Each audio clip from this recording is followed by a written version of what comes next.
Hey, welcome back to the podcast. This week, I am exposing you to someone that has worked with me for multiple decades, meaning I've coached him, and as we both say, he has coached me the same. Arguably one of the most influential people in the entire real estate industry, agent, manager, owner, sold 2 companies, became an executive, and today finds himself as the CEO of HomeServices of America, which includes all the Berkshire Hathaway network, as well as Real Living. So I'm really looking forward to listening to this. If you're an owner, manager, entrepreneur, if you're in the mortgage business, insurance business, if you're the kind of person that is really committed to getting a framework to create a repeatable and scalable business, you are going to love this podcast with Gino Blefari. So here's the thing. Entrepreneurs, leaders, salespeople, we all want to create consistent, repeatable, and scalable ways to grow our business and our income. And we want to do it better, faster, and more seamlessly. Why? So we can actually enjoy our lives, take vacations, and spend the quality time that we want with the people that we love. How do we do all this without spending a fortune or running ourselves ragged? That's the big question. And this show is dedicated to the answer. All right, so hey, for all my friends that are out there watching live on social, and all my friends that are listening in your car, on a train, maybe in the gym, hopefully on the treadmill, breaking a good sweat, welcome back to the podcast. You know, I have been blessed to be on a lot of interviews, and I've heard a lot of interviewers, they'll say like, oh man, today I've got this gal, like she's insane, right? Or the man, the myth, the legend. Well, today, I'm actually really exposing you to a true legend, someone that has dented the real estate universe, not just as an agent, but as a manager, as an owner, as an executive, as one that started multiple companies, sold 2 of them, one to Realogy and one to HomeServices, and now the CEO of HomeServices of America, my longtime friend, Mr. Gino Blefari. Hey, Tom. Great to be here with you. Yeah, man. Welcome. Yeah. So today, Gino, we really want to expose, like there's going to be agents listening. We got managers, we got coaches, we've got, sales team leaders, and there's going to be startups listening to this. There's going to be, guys and gals that are working for corporate America that got exposed to this by a friend. I think every person that is checking out our content and listening to our message, they ring true sort of values the way you and I do. We all want to get better. And we've all heard before, whether it was a coach or a friend or a mentor, stop running plays that don't work and start running plays that work.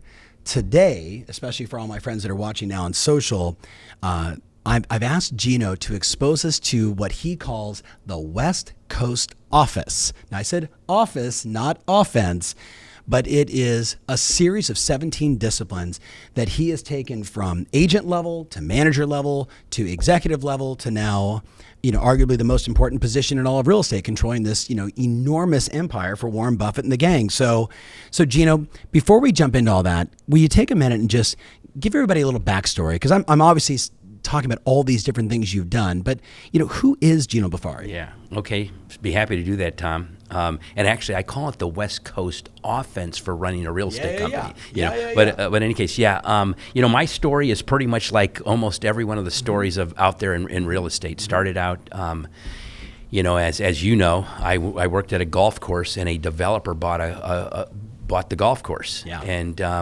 I did pretty well for the developer, so I was in charge of everything.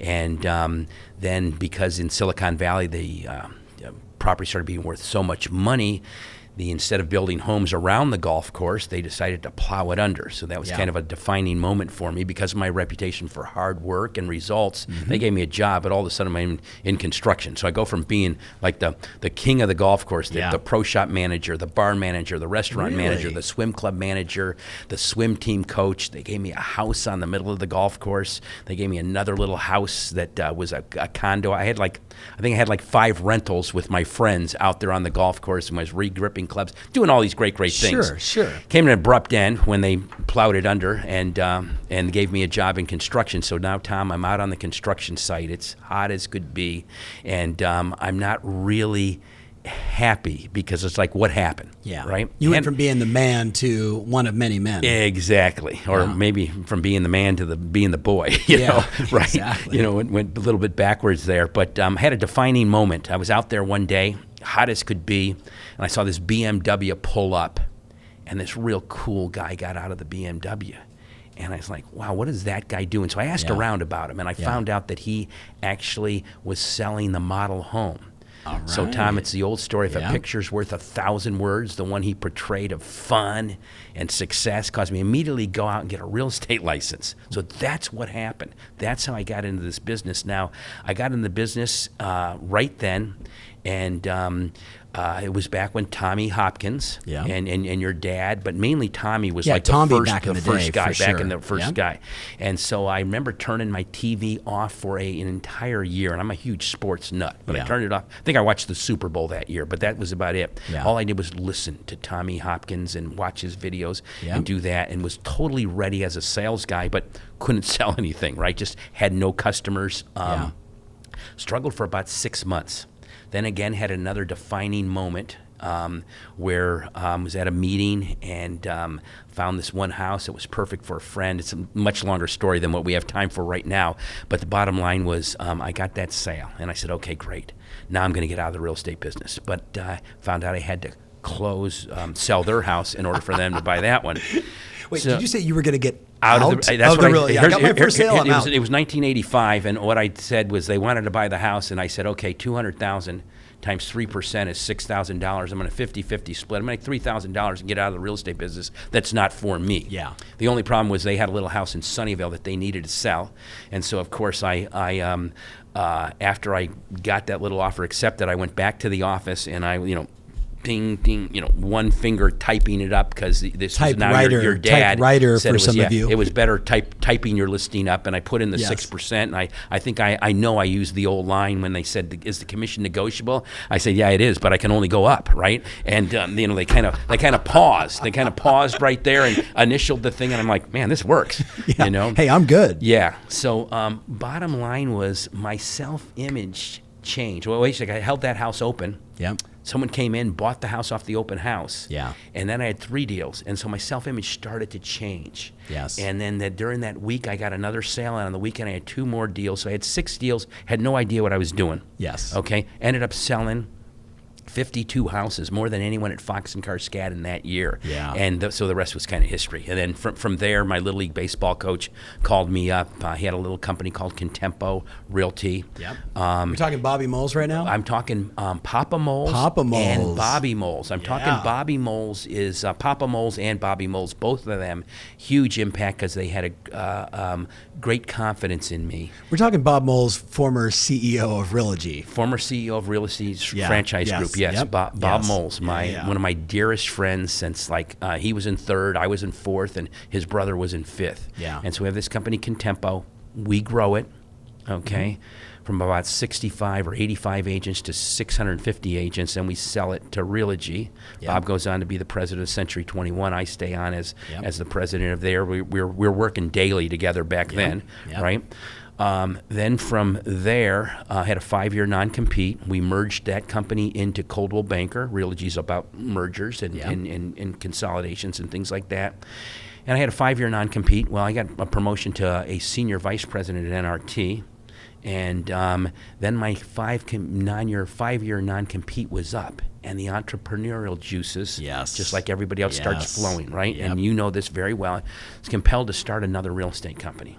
And in 2002, the end of 2002, I founded Intero Real Estate Services, and as you know, in 2003, it became the fastest organically grown real estate company. We did $1.64 billion in sales. Perspective for you on that: in 2003, out of 80,000 real estate companies, 83 of them did $1 billion, and we do $1.64 billion our first year. Yeah. Our second year, we do $6.5 billion in sales on a regular. I took Alon Pinnell's IC agreement, Coldwell Banker's IC agreement, mixed them together and made ours. It wasn't some fancy 100% or pyramid or anything like that. It was all one age. Straight up old school relationship recruiting team building 101. Exactly. Everyone that believed, one agent at a time, that believed in our vision, which was guided by the principles of trust, integrity, trust, and respect. We empower people to achieve their dreams.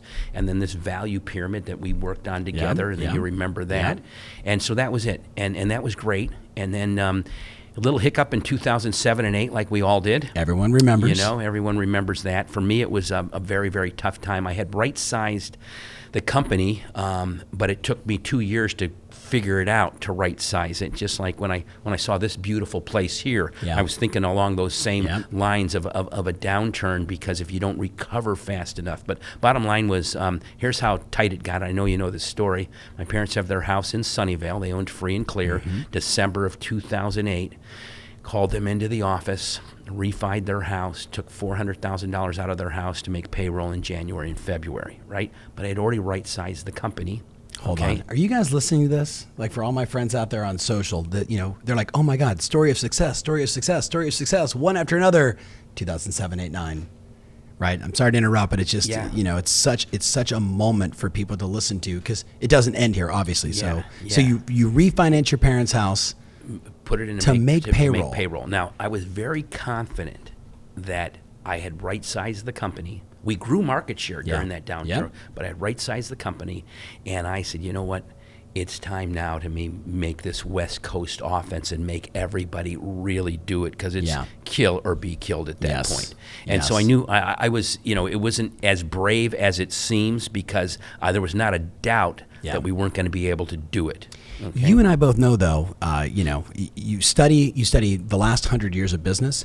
Most of the best companies that we admire today, Apple, Disney, IBM, Microsoft, all started in a downturn. Right? Facebook started in a downturn. Netflix started in a downturn. So many of the most successful brands were, back against the wall, got to do whatever it takes. So that's interesting, because I've known you forever, and we've talked every week for as long as I can remember. Yeah, I remember when you were 19 and you cold called me, and I was nice to you. You were very nice to me. Right? You're still nice to me. Right? He's tough on me on Saturdays, but it's all good. So you right-size the company. You basically create this West Coast offense for a real estate company. What was the origin of that? The origin of that really comes back to my good old San Francisco 49ers, and we're going live right here. So it's June 4th.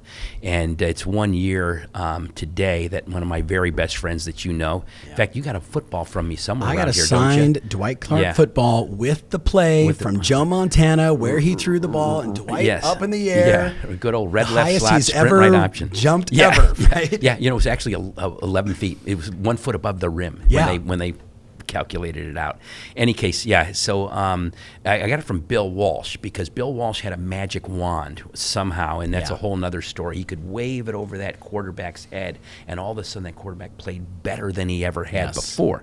And I thought, well, geez, if he can do that to a quarterback, I could probably do that to a manager, and probably do that with an agent if you show him a system. And Bill had what you call the West Coast offense. It was, look at Tom, 40 years later, in the NFL, everybody runs Bill Walsh's offense. The rhythm passing game is the West Coast offense, right? So that was there. So so now we get past 2009. One of the few companies that actually made money in 2009, and with the system, it kept doubling and doubling and doubling and doubling and doubling. And then on 2014, I remember it was a September. Deetra, who you know well, my admin, and I were driving in my car to go see Brian Crane, the current CEO of Intero, and I'd like to pay, the managers got a quarterly bonus if they were hitting their profit number, and I was going to deliver it. I always like to deliver it in person, so just driving there to Brian, get this call out of the blue. And it's from Ron Peltier, the executive chairman of HomeServices. And Ron says, Gino, hey, Warren likes real estate. And I didn't have my Berkshire Hathaway hat on. So I'm like, Warren? And then Warren Buffett. Didn't connect, right? And he said, and he just bought a franchise network. And we're looking for a CEO. And we want to know if you want to do it. We don't want you to answer me today. I'll call you back in a week. Okay. A week later, he calls me back. I really wasn't all that interested in doing it, because I already had a job, and at Intero we were doing really well. You had made it through hell and fire. Made it through hell and fire. And, you're handing out bonus checks again. Doing really well, right? And he said, and I said, besides, wouldn't it be kind of strange? I own an independent company, and I'd be the CEO of a brand. And he says, well, if you accept this position, and we'll make that transition possible for you and buy Intero. And then I had to pause. Had to pause, Tom. And if I hadn't probably gone through the 2007 and 8, I don't think I would have even considered selling it because Sure. I wanted, my old line was 2/3 of the world is covered by water, and Terrell's going to take the other third, right? Yeah. But it made sense. We had taken on some partners at that time, and it made sense. So, and what was it? It was May 17th, 2014. My partners and I sold Intero to Warren Buffett, to Berkshire, to HomeServices of America, which is a Berkshire Hathaway affiliate.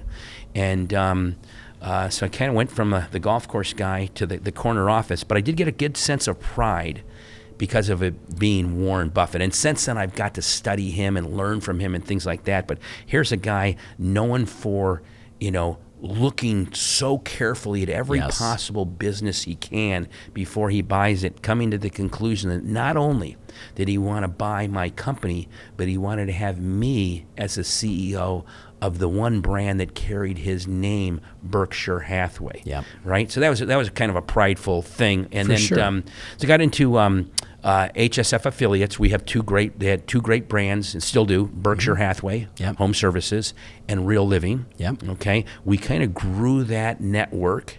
And then just in January 15th of this year, I got a call. Actually, I got the call probably in November, but it was announced on January 15th that Ron would like some more help at HomeServices, and would I be interested in being the CEO?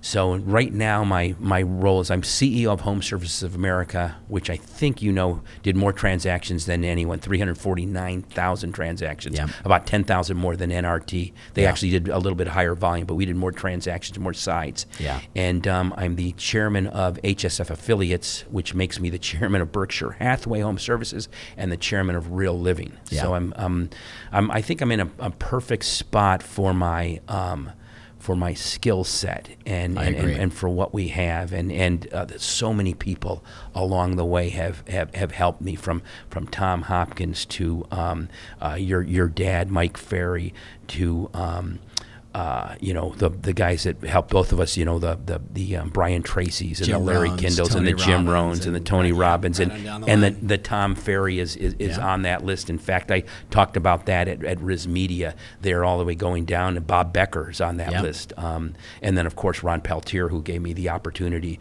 to do the franchise group, and now HomeServices of America. So it's a journey along the way. Everybody's part of it. Nobody gets there by themselves. But the moral of the story is, for everybody watching, if I can do it, you certainly can do it. Absolutely. Right? And that's kind of like the little guy on the golf course could go into construction and then go into real estate and turn out being arguably, if not number one, certainly 2 or 3, the most influential people in all of real estate today. So everybody's going to be fascinated by this, Gino, and thank you for the backstory. Okay. It gives people flavor and context, because especially talking about 2007, 8, 9, so many people look at, women that are so successful, guys like you that are so successful, and they're like, oh, well, they don't have my problems. Yeah. They don't have people recruiting against my agents, or, my sales team, for some of our Team Plus leaders, all of his salespeople must have always done exactly what he wanted them to do. Yeah. Right? I mean, we're all dealing with the same crap. Same stuff. Right? Stuff. But you've got a framework, right? A framework, 17 points that have really become the cornerstone of your success. And just for context, everybody, this West Coast office, I love to call it the offense, right, for real estate office, there was a great study, or a team, exactly, a great study over a 2-year period. Gino basically took on a bunch of owners and said, look, we're going to run this, right? A small group of about 7. Okay, right, so and not really even hold them accountable to running it, just exposing them. Yep, just exposing is the key. If you put accountability in there, it makes a huge difference. Pearson's Law, right, which we're going to talk about. So imagine this, from 2015 to 2017, if you talk to most owners and managers, they're going to say that the average company that year, those 2 years, were basically flat on profitability. Yeah. I'm not talking about adding bodies and things like that. I'm talking about pre-tax profit from the real estate business, because what did you have? You had an appreciating market, Tom. However, you had a lot of other people coming into the business. Bingo. So recruiting and retention was tough, but also there was pressure on that company dollar too during that. Since 2015, that's all been the story. 100%. Yeah. So in that 2-year window, when the average company was basically flat on pre-tax profit, this band of 7 that Gino was basically exposing this to had 180% increase documented pre-tax profit. Like 100. So if you're watching this right now, if you're one of our coaches, you're paying attention because you want to help the people that you're working with, and you're going to recognize a lot of the similarities. If you're one of our Team Plus leaders, you're running a small office or you're running a team, it's the same principles. And for all of our Management Plus clients and everybody listening on the podcast, whether you're listen, you could be running a mortgage company, you could be a tech startup, or you can be a real estate person. This all applies. So Gino, I'm gonna go through one at a time and just ask you to share your insights around each one of these, and some of them are huge. Mm-hmm. So let's start first of all with your leadership philosophy, because it always starts there. Yeah, it always starts there, and influenced by many people over the years on that, and Jim Rohn certainly to be one of them. Yeah. And it was essentially what we teach in leadership is don't join an easy crowd. Tom, you've heard me say this so many times. I'm almost like laughing. But don't join an easy crowd where the expectations are low or where they don't care. And the reason why you don't do that is the problem with that is you won't grow. So you need to grow where you're challenged to study, to read, to learn. I look at all those books that you had out there to develop the next skill. Because in the end of the day, it's always the challenge that develops the muscle, the mental muscle, the vocal muscle, the actual physical muscle to become better, stronger, wiser, and more unique. So there's the philosophy there. So now if you don't say the beginning part again, because don't join an easy crowd where the expectations are low or where they don't care. That's taking the easy crowd. Okay. That's listening to the masses. Yeah. So, I want you to. I mean, if you're, the best team player is, humble, hungry, and smart. And I don't mean academically smart. I mean people smart. People smart. Okay? EQ, not necessarily IQ. That's that Patrick Lencioni's book on the team player. Those were the 3 things, right? So the philosophy is the first thing on my little list there. So a lot of your philosophy really comes down to also your routine, right? So like Gino and I talk every Saturday or Sunday morning. We'll text each other first and say, what's the best time? And we talk about, books we've read. We talk about, things that are happening in the world in business. We talk about business. We talk about each other's businesses. We talk about life. We talk about our kids. But that I know that I am just one of many routines that you have that create the CEO, the man, the human being that you are for so many. So share a little bit about routine and your thoughts around routine for everybody listening. Yeah, you know what? Just to that point, before I even share that, just on our Saturday morning, I'll have breakfast with a group of guys, which is our book club. That starts at 6 a.m. Yeah. I bring Johnny Johnson's one of them, the great All-Pro, defensive back for the Rams, and both his boys are they're at Texas. Any case, and then from there, I'm back. There's like 3 or 4 new managers at Intero. I'll meet them at 7 o'clock. Yep. And we'll do 45 minutes of coaching. I'll take them through this whole West Coast offense for running a real estate company. Mm-hmm. And then I'm probably going to hit the gym. And then, you and I are kind of connecting on Saturday morning. Yep. We also have one other person that I talk to that I coached that day here. So there's a routine almost on every day. Absolutely. But if you love what you do, and you work with the people that you respect the most, which I have that opportunity to do with Ron Peltier and Greg Abel and Warren Buffett. You don't get too much better than that, right?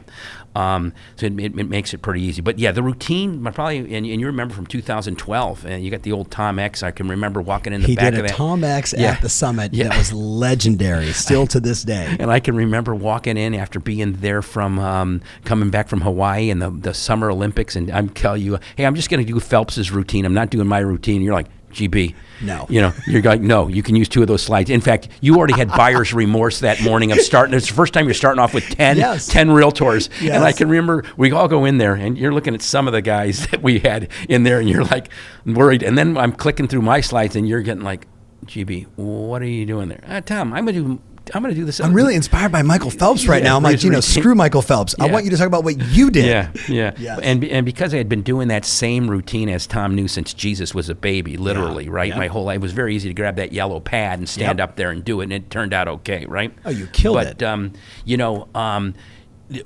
if I think the key to victory in business, sports, life is creating a great routine. Mm-hmm. And so,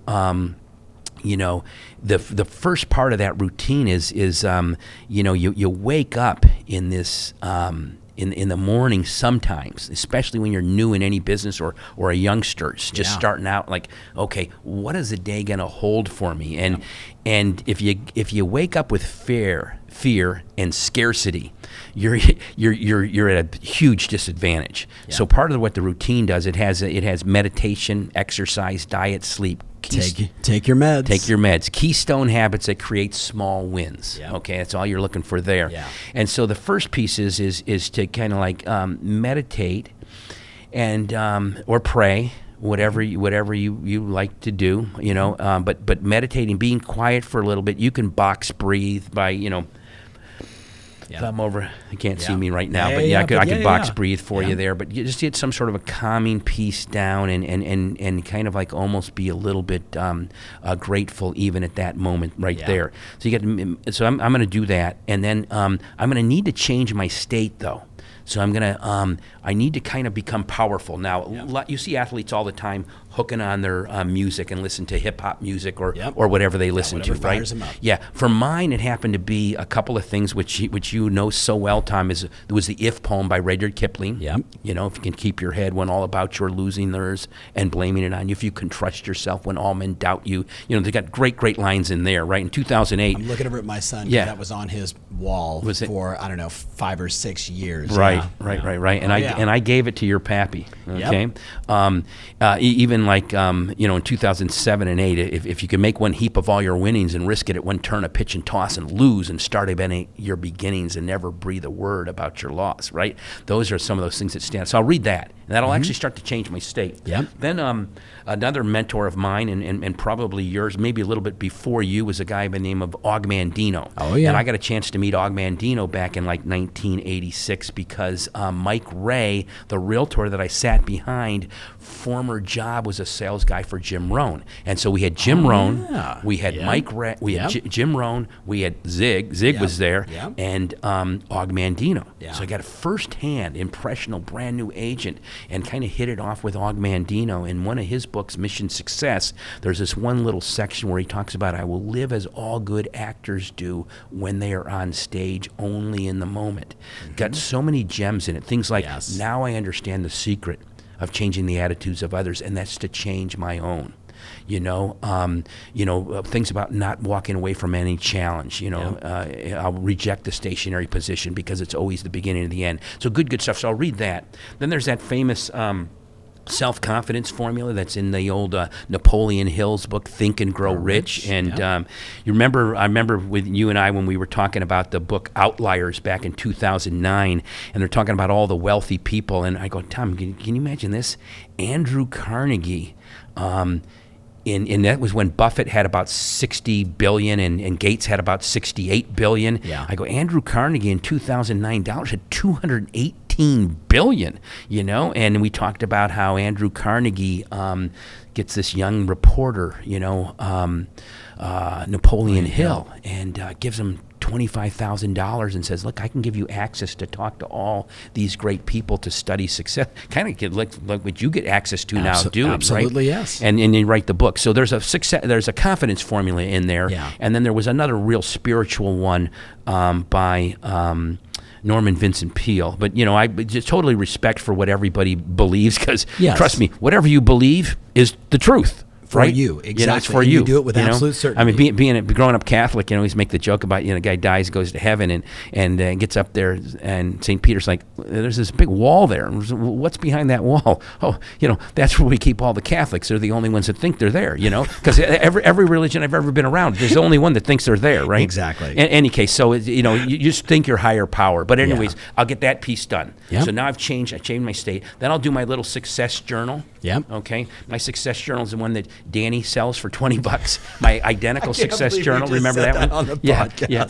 But but in any case, so 10 things that made you happy. Okay, or 10 people that made you happy. Yep. 3 things, took this from the book, The Happiness Advantage. Yep.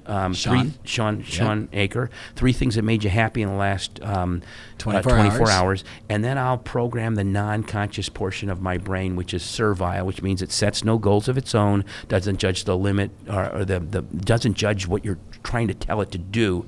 It just tries to carry out the order, and I'll just, I am earning X number of dollars or more. So that's part of that routine. Yeah. All of that is the beginning routine. Of course, you're going to hit the gym, break the sweat. Yep. So it's meditation, exercise. Get some good nutrition, right? Diet, and then making sure we talked about this. Remember, we didn't sleep as much as we do now, but we really force ourselves to sleep. And I know you probably have like these little things that are telling you how well you're sleeping because you're Mr. Gadget. My Aura ring here that tells me I woke up this morning at 3:45 and it said you are restful and ready to go. Okay. Because I went to bed at 9. So there you worked go. out okay. There you go. Yeah. So we just talked philosophy, and then you gave him some insight on routine, and what I really want everyone listening right now or watching with us is, we're oftentimes we're like, tell me what to do, give me the tactic, what's the script.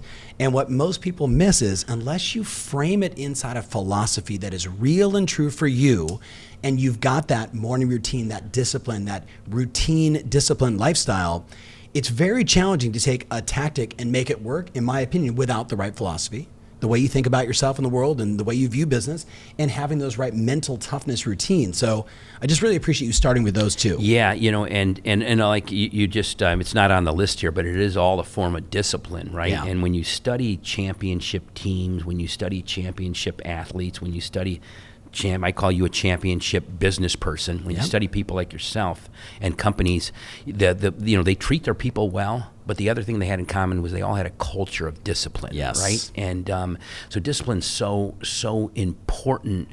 And it makes everything easier. That old saying, the pain of discipline weighs ounces and the pain of regret weighs tons, right?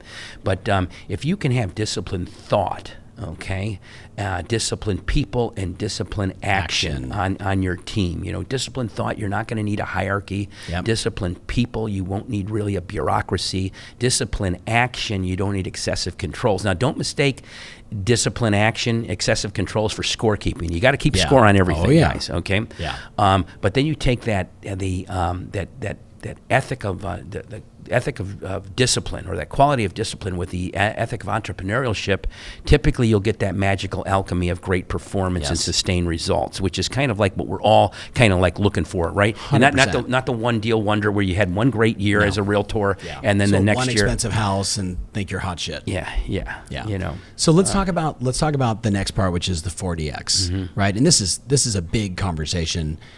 So we've all read, the book, the 4DX, and if you haven't, the 4 Disciplines of Execution. You were able to take that and really implement it inside of a real estate company. Yeah. So maybe just talk to us high level. I think most of the people are going to probably know the 4DX. Yeah. So give it to them and then frame it for them for how we're doing it in real estate. Yeah, I'll give them a little bit of an overview. So the 4 Disciplines of Execution is just a system.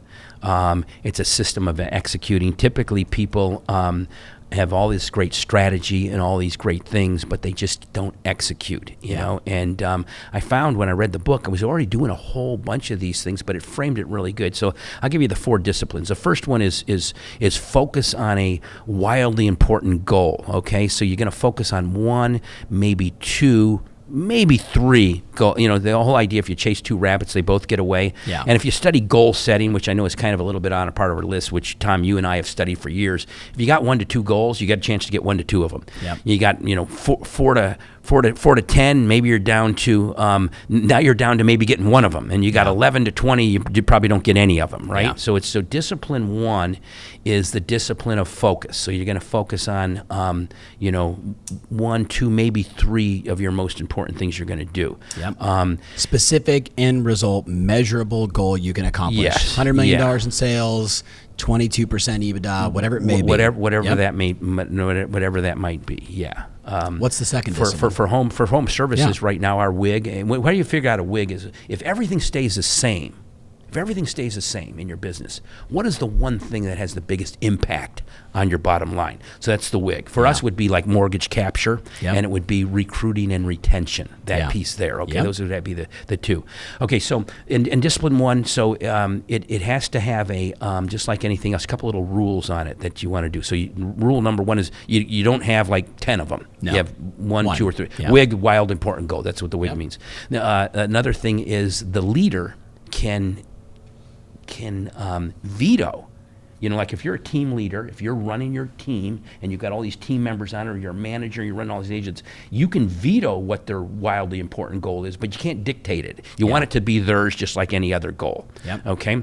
The next one is it's got to have, and the most important thing, it's got to have a finish line. Any goal has to be I would call it from X to Y by when. And the most famous one is 1961, before a joint session of Congress, JFK saying, land a man on the moon, X, bring him back safely, Y, by the end of this decade. Yep. Now, if you study history on that, that not only mobilized NASA, the stock market went up like mad because they had a goal. He says, we choose to do this, but we choose to do not a lot of other things because of that. So that's discipline 1. Yep. Discipline 2, Tom, is acting on the lead measures. Now, lead measures are different than lag measures. Every accountant can show us lag measures. Here's how many sales I had last month. Yep. Here's how many listings I had last month. Here's what my profit was last month. Lead measures are predictive. And they're influenceable. So it predicts, if I do this, I get that. Yep. Okay? I like to think of a lead measure as a huge lever.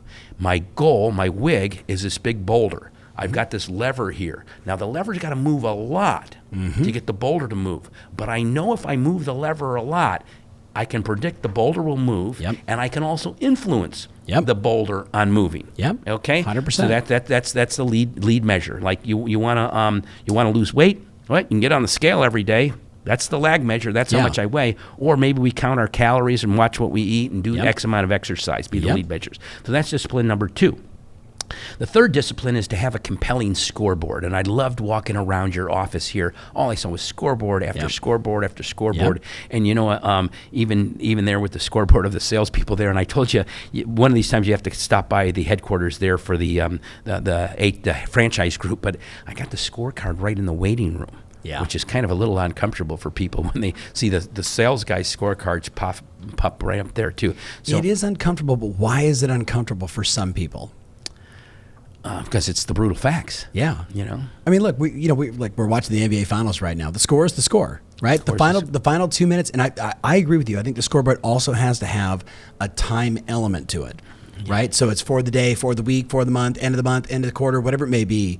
But when you take, 2 minutes, that final 2 minutes of an NBA game, the final, maybe fourth quarter of a football game, whatever it may be, the second you put that element of a time clock, now the urge, like you watch the fans. Oh my God, we got 2 minutes left, right? Yeah. Same thing happens to people that want to be high performers. People that want to run from that. Yeah. Another little analogy, and that's a great analogy. Here's why everyone needs to know the score all the time. You're going to perform better. All you have to do is watch a pickup basketball game, or even me playing ping pong with my daughter at the beach house. Yeah. We're going dink, dink, dink. Dad, let's keep score now. Oh, okay. Whack. Right? Yep. That's just it. So that's discipline number 3. A couple things about the scoreboard, though. You got to be able to see it. It can't only be on your computer. No. It can't even only be on your smartphone. It's got to be up in front where you see it everywhere when you go in. It's got to be easy. If you think of a scoreboard at a football game, it's got 6 things on it because that's all the players need. Now, Bill Belichick has got a scorekeeping of every possible 7,000 things going on. Hang time on the punt. Exactly. You know what I mean? Yeah. Yards per completion. I mean, he needs that to coach the game. Yeah. The players only need simple there. Yeah. And then the other thing I like to have a rule on the score thing is you got to be able to look at it. And if you can't figure it out in 5 seconds, if you're winning or losing, it's usually too complicated. Okay? Yeah. So that's a third discipline. Yep. The fourth discipline is the first disciplines kind of set the whole thing up. Yeah. And I see tons of companies that I expose this to, and they'll do all 3 disciplines. Yeah. But why it doesn't work is they don't do the fourth one, because without the fourth discipline, you're not in the game. Yeah. And that's a cadence of a call 1 to 2 times per week. Yep. Okay? Where all you're doing is saying, I committed, like I'm a realtor right here, I committed to making X number of new listing contacts. Yep. Okay?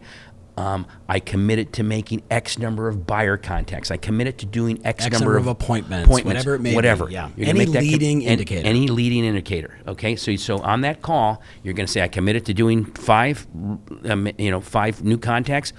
I made 5 new contacts. So you report, you review the scoreboard, and you plan. It can go fast. It should be fast. I can do 14 people in 20 minutes, and they're maybe picking 5 things. They're saying they're in touch with their accountability partner. Their wig for the week was this. What they're doing to improve, so they're better this week than last week, and then they make their commitment. So they got 5 or 6 things they're doing there, and I still want to invite you to sit in on one of those. And the other rule is you held it on the same day at the same time every time. So ours is 6:30 West Coast time. So 9:30 for the guys on the East Coast, but there's that call, our WIG call that we do. So cadence is like rhythm, right? It's rhythm. Frequency. It's how often it happens, right? Yeah, so minimum of a week. Of a week. Also, part of the 4DX system is actually a Friday wrap-up call. So you're hitting a couple of your big points here, which is the Wednesday, the Wednesday and the Friday, wrap up. Yeah, Friday wrap up call is more of a. It's not a now on the Monday call. The WIG call, the wildly important goal call, the whirlwind, which is your day job, no excuses or nothing let in. You're only saying, did I do it or did I not do it? Yeah. I committed to doing this, I did that. We don't care anything that might have happened. No stories, no drama, the dog died. The box is small. Yeah. So a story won't fit in the box, right? That was always funny. Yep. But so that's the Monday call. The Friday wrap-up call in part of this West Coast offense system is where you have everybody on the call, okay? And Tom, give me your win for the week. What did you win? What did you do? You're going to have conversations. Yeah. What did you learn this week? And everybody's sharing more of what they do. You might have some sort of a training on that. You might have, hey, Tom Ferry's going to come by and say hello to the group. Something like that. But your wrap-up call is completely different. That could take an hour, and you're not on it's not a set pattern of what you're doing. You maybe talk about the whirlwind that day, right? Your regular job. On that list that you mentioned there, Wednesday, and I just put it down for Wednesday, but it was, masterminds are a big thing, and big thing nowadays. And Tom, you and I know it goes back to 1937, Napoleon Hill's book Think and Grow Rich, where he talked about forming a mastermind. You get 2 minds together, create the third mind that's more powerful than the 2, and groups. And those are great. And it's great, I think, that camaraderie to get people to do it. It doesn't have to be Wednesday night, but you want to have some form of a mastermind with your group. That's what I want to ask. So is this for mastermind for my team? Is this mastermind for my office? Is this mastermind for me as a CEO? It depends. It can be because the answer is yes. It can be any of those. You can get the whole office together, get some of those top producers in. You can get groups of just top producers. You can get just groups of newbies. You can get these different groups. But the masters, you're just sharing ideas, right? Yep. Sharing ideas and trying to create that third mind and make yourself aware of it. Next thing I had, as funny as this is. And actually talks about it's not funny to me at all because I am the biggest fan of everybody I coach. Okay. We're doing this all the time. Okay, yeah. And you remember me at Intero, there was never a month that went by I didn't have a contest. Yep. Okay. But so number 6, if you're paying attention to the list here, is contests. Yeah. Right? For teams, for groups, for your whole company, office against office. It's like, Gino, I need more listings. What should I do? Hold a contest. Right. Okay. Exactly. Yeah. Tom, we'll role play it. Tom. Profitability is down. Yeah. Tom, profitability's down. What should I do? Hold a contest. Yeah. Tom, I can't get them to buy in the plan. What should I do? Oh, easy. Let's do a contest. Yeah. So basically the answer is hold a contest. Is simple as that. So I'm glad you're saying that you like it. Part of these things sometimes is the basics are so simple that people just discount them. They roll their eyes on contests. Okay, so you ready? Big shout out to one of my personal clients, CEO of BH&G Rand Properties. Remember Marsha Rand? So Matt Rand has done a phenomenal job, and get this, 4 years of coaching now. 3 years ago, I said, Matt, we got to run more contests. And he said, Tom, I'm not a contest guy. It's just not my thing. I said, are you a performance and profit guy? He goes, yeah. I said, let me explain something. When things are bad, throw a contest. When things are good, throw a contest. When you made money, throw a contest. I just had my coaching session with them yesterday. Get this. They took, call it 1,200 agents. They had 467 agents book 13,000 appointments in 6 weeks from February through middle of March, right? If anybody's paying attention to what was going on in the first quarter, especially if you were in the Northeast on real estate transactions, right? Everybody was losing money, right? They're up 20% year over year on listings taken. They're up 9% year over year on profitability. You with me on this? I mean, yeah, when everybody else is at best flat or down. Everybody else is flat or down. And the whole thing is contest. Every sales team leader watching this knows, right? Every coach knows, if you want to increase performance, put people in a pressure cooker, fun environment where they perform. So what would be your cadence? Like you said, monthly?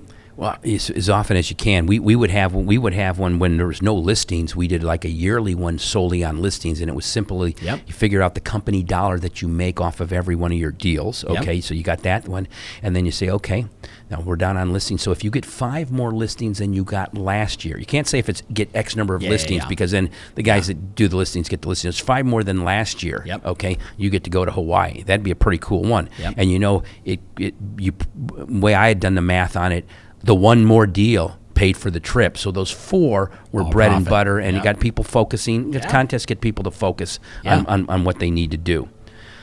So contest all the time. Yeah. And what do you say to the person? Well, I don't really like contests. Yeah. So they're on a team, right? They're on a team, and you know, you got your team captain and help let them deal with it. Yeah, right? help get that person in line. Right. Okay, so that goes nicely into number 7, which is accountability partners. We're talking about the West Coast offense. We got. I'm going to go through this. Philosophy, routine, the 40X, Wednesday night or masterminds, Friday wrap up call, right? Culture of discipline, being in communication, contests always, and then accountability partners. Yeah. Okay. So. Accountability partners is 2 things. Number one is accountability, but number 2 is a team will always play together and perform better if they're that piece of camaraderie. Learn that from the 1980 49ers. They're still best pals, all those guys, right? So what happens with an accountability partner, you're going to talk to that accountability partner every day, you know, and we have them 5 days, but you typically, when they're my accountability partner, I call them every day, right? Because it's just simple to do, and it is. So the first thing that you do on that accountability call is you're going to get to know your partner, because you know the better you know your partner, the better you're going to perform together. So I'm going to ask them 18 questions, and I give them the 18 questions. It's like, so Tom, how do you describe what you do?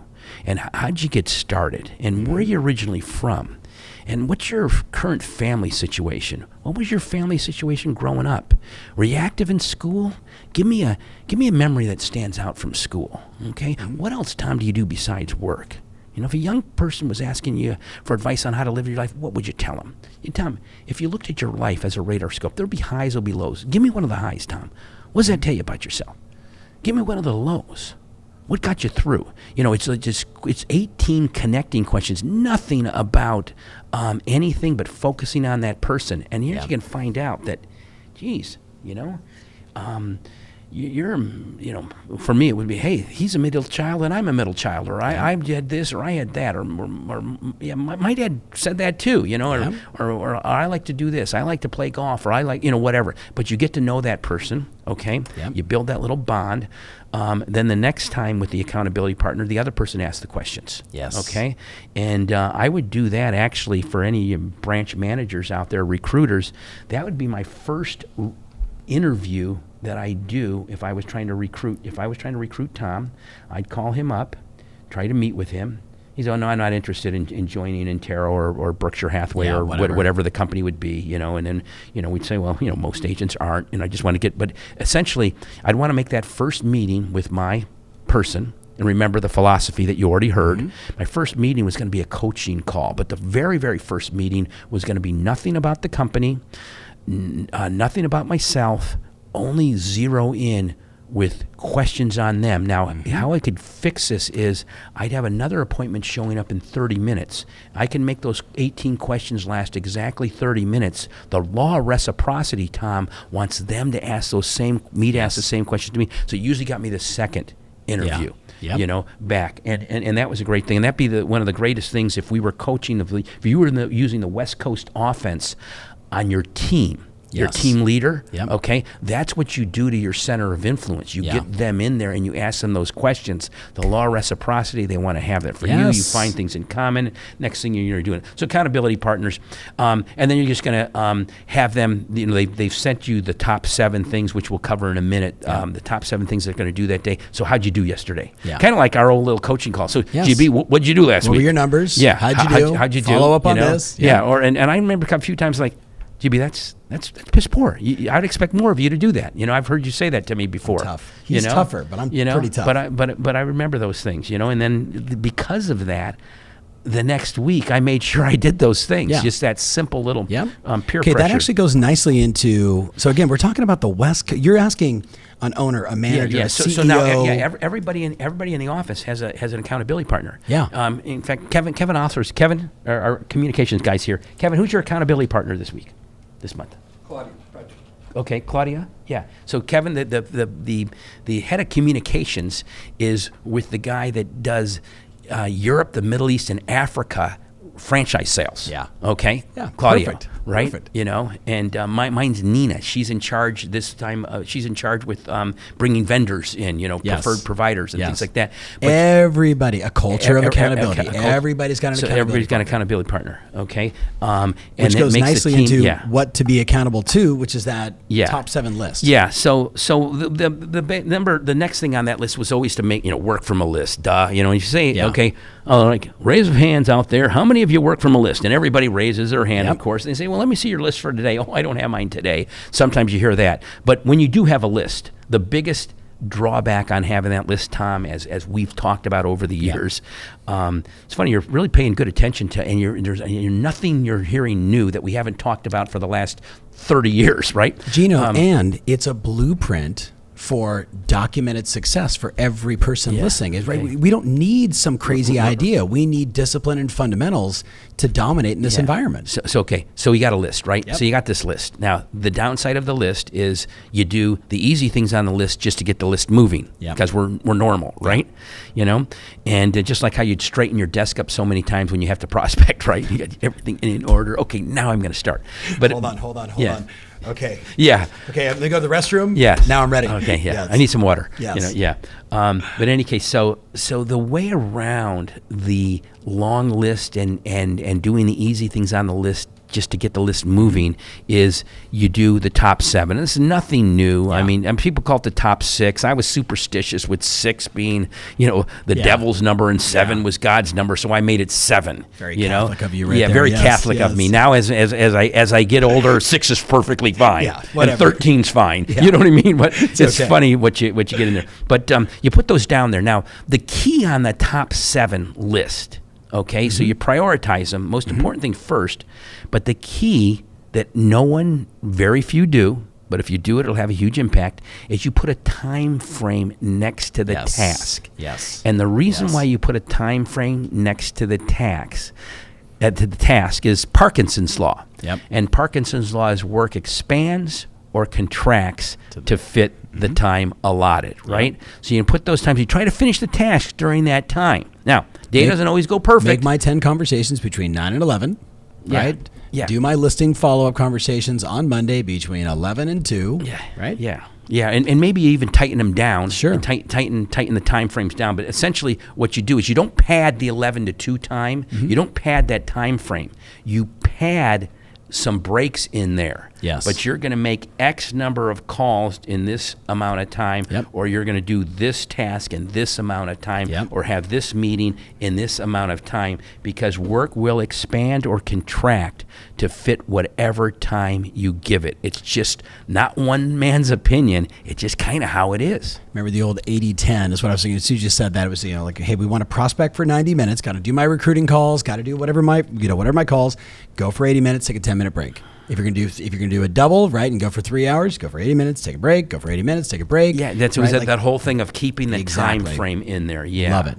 So I think we're clear on everybody should be working from a list, the list that's going to move the needle and move the business forward based on your KPIs, your leading and lagging indicators. 7 most important. You put those 7 most important things, and no matter what, you get that done. Yeah. How does that differ from the monthly commitments, which is number 9? Okay, monthly commitments is actually looking at your month and making a commitment that you're absolutely going to do certain things. So it helps you in 2 ways. Leading or lagging, like results or activity? Activity. Got it. And there could potentially be some results on it. Sure. You know, like if you put on committed to losing 5 pounds and you hadn't, and it's the 28th of the month. Well, then I guess you have to just starve yourself and Cut not your eat hand for off. 2 days, or do. I mean, that's what the commitment is. Yeah, You know, it's like exactly. it's like, you know, if you're interested in being successful, we do what's convenient. If you're committed to being successful, you do whatever it takes, and that's kind of like what the commitment piece is. Bingo. Tom. So, what I like to have. And are these visual scoreboard up in visual visual? My scoreboards. accountability partner knows. Yeah. If I do it for a group of your people, you'll Yeah. see slides of this. You'll see Ronnie Yes. Lott looking at 60 people that made commitments and trying to figure out, what are you doing here? Yeah, you know, yeah. and next thing you know, he's doing it for his Toyota dealership, right? Yep. But in any case, yeah. So what I like everyone to do is the first thing on that commitment is days worked. I want them to look at their schedule and put down the number of days that they're going to work. Yeah. And because I don't expect everybody to work all the time. Yeah. You know, it's not healthy, and there's all those different little things that go along with it. So days work. And then now, if it's a manager, it's going to be, you know, recruiting contacts made, retention contacts made. If it's an agent, it may, you know, listing contacts made, buyer contacts made, those types of things. I typically will give them about 6 things on there. I like to have the handwritten notes on every one of the things. And then they got 7, 8, 9, and 10.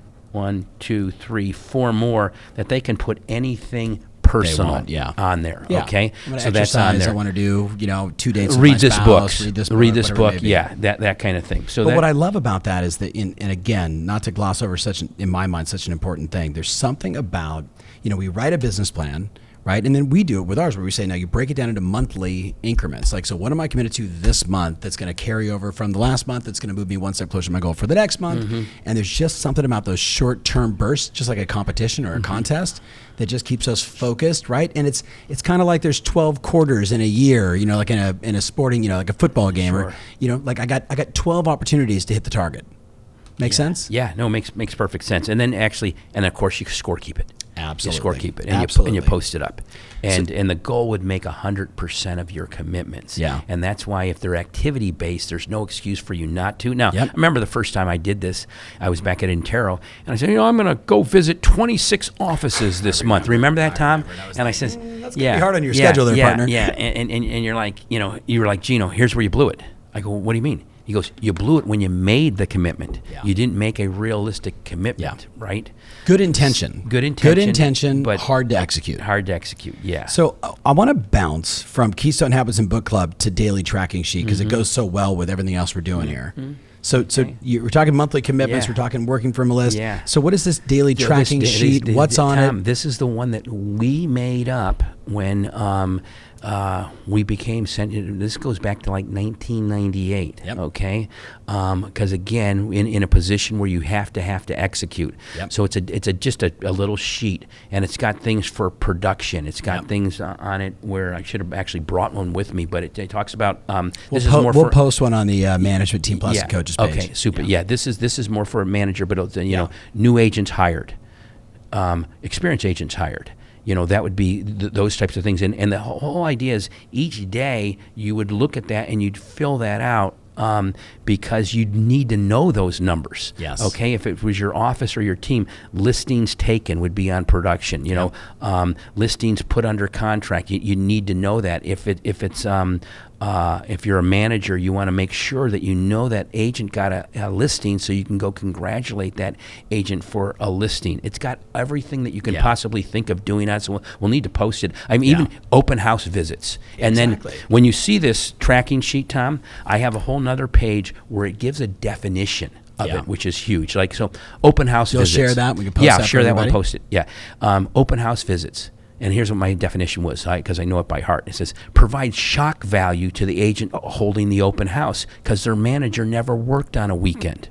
right? Okay, that's always resented by the independent contractor as they work weekends. You know, so that's right in there as a definition. One of the things is from a manager standpoint. Say that one more time. I know you're doing it from memory. Yeah. One more time. The definition of an open house for every manager watching now, and every person that wants to recruit more people. It's something like this. Yeah, provide shock value to the agent holding the open house because their manager that they had never worked on a weekend. Right, and people might question how in the world you grew so fast. Yeah, it's a great leadership by example. You're out there, and it's been resented by the independent contractor because they're working on Saturday and Sunday and more and stuff like that. So that's why that's part of the system. We had a guy, Jerry Kiss. I remember back in the day, he probably hired most of his people that he met because he was going to open houses. Now, if you say you got to go to open houses, nothing really happens. You go to open houses in a contest and you put points for it. All your managers are out there doing it. Okay, so that's it. But that's the daily tracking sheet. It's got management by wandering around. MBWA. How many times did you get up and walk around your deck? Not like, I do it all the time. No, did you get up and actually make the intention of walking around, high-fiving Tom Ferry and saying, hey, you're doing great. Keep up that energy. What are you working on? How you doing? That type of thing. Do you remember the origin of that? Do you remember the book? Yeah, Tom Peters, In Search of Excellence. MBWA. He said called it management by walking around. I think it changed kind of to management by wandering around or whatever. But anyway, I remember hearing that for the first time, and I implemented it. I made it part of the system way back then. That's on that tracking sheet. There's things like even showing up for showing up for a board meeting. And where you sit when you go to a real estate board meeting, you get there early or don't show up. You get right by the door. You're the greeter. You know how uncomfortable that makes every other manager in there, and you're smiling and shaking hands with everybody and being their best pals. So there's a whole list of actions in there. Calling agents, congratulating an agent that they just got a listing before their own manager even knows they got a listing. Okay, exactly. Congratulating them on a closing, congratulating them on all sorts of things. Okay, so those are great. That daily tracking sheets is huge. I'm almost thinking like if somebody just took that one on, they're going to have a massive increase in their production. Massive, right? I mean, as an owner, as a manager, as a team leader, right? Just there's so we got to make sure we get that on there. Do the thing, have the power. Do not the thing, have not the power. Speaking right? My language, man. Emerson. Speaking my language. Yep. Okay, so I want to ask you I want to move away from the list just for a second because you just covered open houses, right? We got handwritten notes. We're going to talk about this one because it's really big. This one we talked about a little bit. I want to get to this, and this, but I want to say to you, like already, I'm sensing that there could be someone watching this right now that is like, I'm exhausted. Like that is, I mean, guys, like I'm looking at my, I mean, it's a huge list with all these elements inside of it, right? For some people, it's going to feel overwhelming. Yeah. What do you say to that person? Do a little bit of it. Do a little bit of it. Do a little bit of it then. Yeah. How would you prioritize if I was going to do a little? Like, because most people are going to go right where they're comfortable. Yeah. And maybe that is the right solution. They're all, do what you like. You got a greater chance of doing it if you like it, right? It's like I could never knock on doors because I could never get past the first door, and that was my car door. I couldn't even get out. I drive to the neighborhood and couldn't get out, Tom. And honest to God, I'm telling you that. Yeah, you'd be terrified. It's like, no, I can't be doing it. Now when I think back, I wished I did it. Yeah. I think maybe I had, over the years, you work on becoming humble. You actually work on that, and I might have been too prideful. I'm never going to knock on someone's door. Yeah, exactly. Or whatever stupid reason I had in my little feeble mind of not doing it. Yeah. But I mean, that was that. I can remember driving to my farm and grabbing the door and not having the power of getting out. Yeah. And I'm coming back. I couldn't get past the first door. My car door. I couldn't get out. It's just such a classic line. But everybody. That's the phone. Yeah. It's knocking on a door. It's sending the email. It's doing their first video on social. Yeah. It's all the same. Mm-hmm. All right. So talk to me about. Let's do some easy ones. Book club, Keystone Habits, handwritten notes. Sure, book club.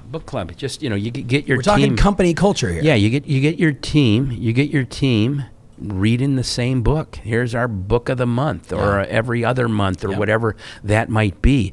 And then, you can really, really, really dial it down where we would have on the assign everybody a chapter. Yeah. So not only they'd have to report on the Friday call. Mm-hmm. Okay, today we're going to talk about chapter 13. That's Ben Bruno. Ben, what did you learn from chapter 13? Yeah. Now maybe that's the only chapter he read. I don't know. Mm-hmm. But that whole philosophy of trying to do a book club all boils down to continuous learning, constant, never-ending improvement. Constant, never-ending improvement. Every time you learn something new, you rewire your brain, so you're actually growing your brain, and it has to become part of the culture that you gotta, hey, how about this book? Hey, how about that book? Yeah. I was in at Ebby, the great company Ebby Holiday, last week in Dallas, and Chris Kelly said he mentioned that book by Patrick Lencioni, the Ultimate Team Player. While he's mentioning it to me, I'm downloading it on, listen to it. Now I'm saying, now I'm reading the thing off to you, humble, hungry, and smart. Yeah. Right, because just right from the book, there, right? Yeah. Constantly growing. Yeah, and it kind of can be a fun and neat thing to do. As a small group, team, as a big group. team, whole company, management team. As many as right. You can make it. In the old days, you used to give every one of the managers a book. Yeah. You know what I love about it too? It also creates an accountability for the leader, right? Who maybe isn't reading as much or listening as much, right? So you're all on this, again, cadence of accountability together, right? Yeah. You always win in that. Yeah, you really almost have to make that one to anybody who wants to be a leader or really continue to grow and be successful. It's just got to be a habit. I've never had a day go by that I didn't listen to some type of a book. It just doesn't happen. Or a podcast or whatever. It's incomprehensible. Did you listen to that one that I sent you this week, the Wilt Chamberlain one? Was that classic? No, because I'm knee deep right now in going through the $1 Trillion Coach. Okay. And I'm just listening to it over. Okay. And I don't want any distractions from. Yeah. So yes, it's on my list. But that was a cool one right there. Absolutely. Yeah. So handwritten notes, pop buys, and role play. Yeah, handwritten notes. Just do them. It's incredibly But Gino, we live in a powerful. world where we could send videos, email, text. It still seems to be video. Video is great. You know. In fact, when I get a handwritten note from someone, I'll get behind. And I'll do it today. Yeah. Right, Kev? I'll get behind the camera and I go, hey, this is Gino Blefari. I'm just shooting some videos here in Irvine today, and I just got this handwritten note from you. I wanted to thank you that, and I'll text them that. Yes. And that's a little quick one, probably even more powerful, but still, handwritten note just seems to just be that one little personal thing. It is a little personal thing that goes in extra. I agree with you, right? I agree with you. And I tell people, if not that, send a video. Right, because a video they can respond to, right? So I love it all. What about role play? Are you telling me you want CEOs and managers to role play? Role play. If you're a manager, you should be role playing, so it just becomes your own little script. One of the goals I've set in 2019, Tom, is to get to know everybody that does business in our marketplace. Yeah. And I haven't had the chance to ever meet you. And Dominic Nicoli in our office told me what a great agent you were, and I'd love to meet with you. And something like that. That was a script, right? And then Tom says, "No, I'm not interested in moving." Yeah. Well, Tom, I know great agents are, but let me just tell you this: there's a lot of times there's multiple offers coming in, and you know what happens every single time? To the agents receiving a multiple offer from a company, from another different company than Intero, they come to me and say, "Do you know Tom Ferry?" Yeah, I know Tom Ferry, and he's a great guy, and I know if he brings in an offer, it will close. He'll do his job. He'll do it great. So that's the worst thing that happens, right? Yeah. I mean, and they need to be practicing that so they can say it just how we used to say, Mr. and Mrs. Seller, one of three things will happen today. You'll list your home with me, or you'll decide not to list your home with me, or I'll decide not to take the listing, and any of those three are okay. Absolutely, right? Absolutely. I don't really. Man, that was I think that was actually created carved in stone. Yeah. That's how old that script is. Right. But we memorized that you stuff. remember, because you don't want to be reading the thing. No. Just don't be doing that. No. And got to make it your own and be able to say it. Yeah. But, that is, my listing presentation was, this is the file on the sale of your property. Yeah. It's a triplicate file. Mm-hmm. I have one, You have one. And our broker is required by law to maintain one. Yes. You know what I mean, right? I mean, just, you got to practice this stuff. Press hard, lots of coffees, yeah, right? You know, that's right? where the old school That's why press we hard, lift all lots of these weights coffees. and drink all that celery juice now, right? Exactly. Yeah. So, Gino, Yeah. You have shared so much here, and I would call it wisdom. I would call it management philosophy, but I'd also call it a framework for how an entrepreneur, a real estate manager, a team leader, a CEO of any business. You're talking about Ronnie Lott, like taking the same methodology back to his car dealerships. Yeah. It is universal business truths. So if you didn't get a chance to talk to, our extraordinary network, which I know you're always with and connected and hanging out, but if you could just share your last, couple few words of wisdom for everybody out there listening right now, what would you say to kind of close this out today? To close this out today, it goes back to just doing the thing. There's all of these will work. A couple of them will even make a big impact. You do them all, and you'll just be stunned. Yes. But they're easy to do. It's that slight edge concept. Yep. They're easy to do, and they're very easy not to do. One of the things that wasn't in here in the West Coast offense for running a real estate company would be, schedule. You blocking out 1 hour every day. Mm-hmm. Every day to make recruiting and retention calls. If that's your wig for your company, that's a huge, huge thing. It's not too much to ask. It's your main job. The other thing, if I dug even deeper, is you take 1 week of the month that's the slowest week and you pick one day.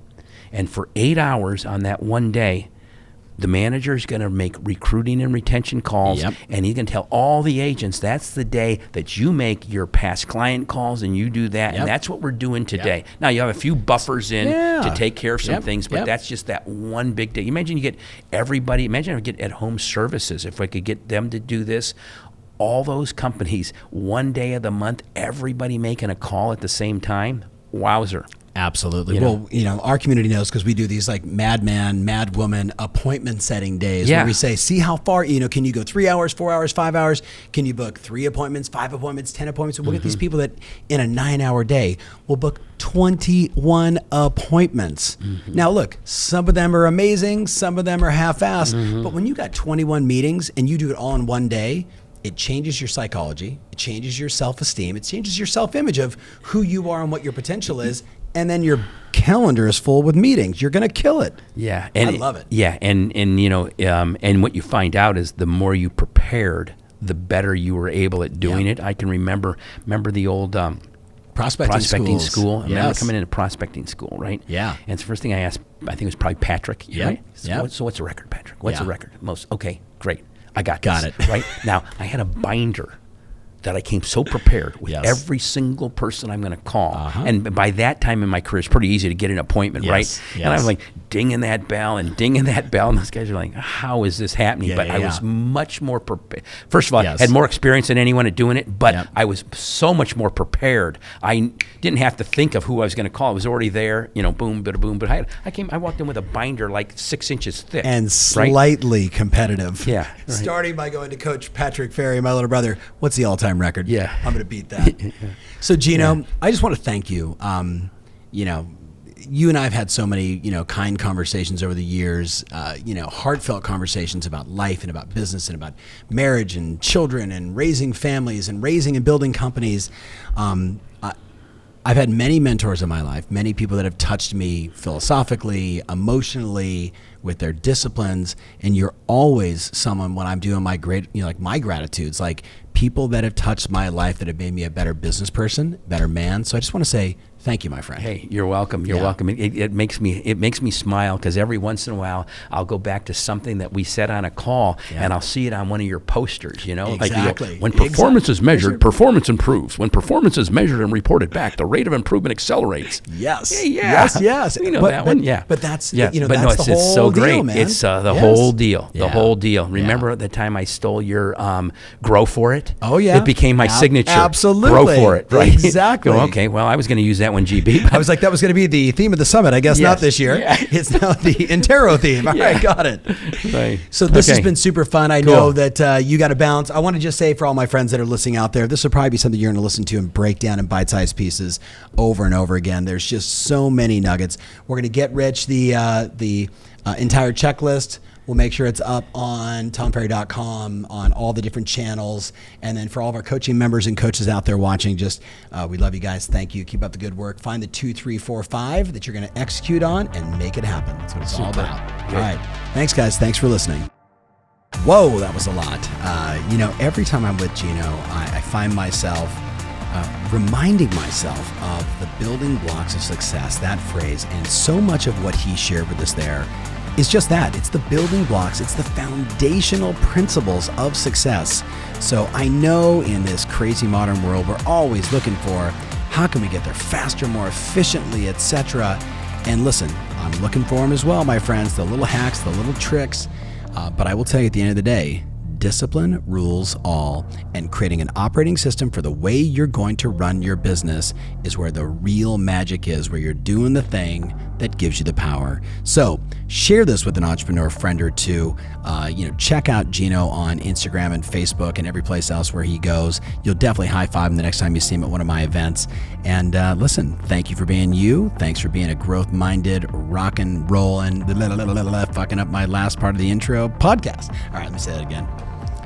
So thank you for being you, and thank you for being a part of this journey with me on this podcast. And again, huge thank you for the number of downloads and shares. It means the world to me. And thank you for all the reviews. If you haven't done a review, write a review. I'd really appreciate it. All right, we'll talk to you next week. Take care.